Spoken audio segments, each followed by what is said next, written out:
Hello everyone, जय जिनेन्द्र। Welcome to my channel once again.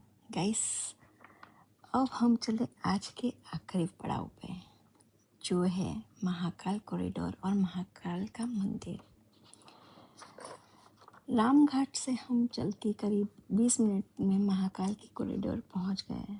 Holi के बाद का यह पहला वीकेंड था और वहाँ भक्तों की बहुत ही भीड़ थी। हर जगह महाकाल के भक्त आते हैं, हम भी उन्हीं में से एक थे।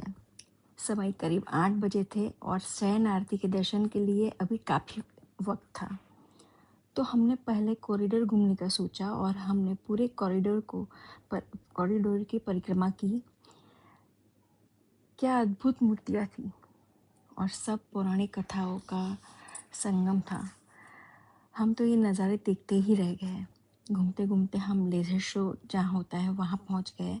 इतना रश था कि भीड़ में खो ना जाए। और फिर शुरू हुआ शिव पुराण के कथाओं पर लेज़र शो। हमने बहुत अच्छे से एंजॉय किया और फिर वहाँ से घूमते हुए फूड जोन पहुँच गए। थोड़ी भूख लगी थी, सो हमने कॉरिडोर में ही डिनर किया और डिनर के बाद 5-10 मिनट में वहीं पर बैठे और फिर शयन आरती के दर्शन के लिए कतार में खड़े हो गए।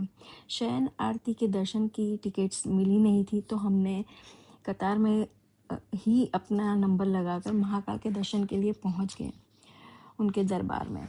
और जी, जो अद्भुत अविस्मरणीय दर्शन हुए कि क्या ही बोलूं। बाबा के चरणों में शीश नमाकर मन ही मन महाकाल बाबा का धन्यवाद दिया और हमने उनके दर्शन किए और मन इतना संतुष्ट हुआ कि क्या ही बोलूं।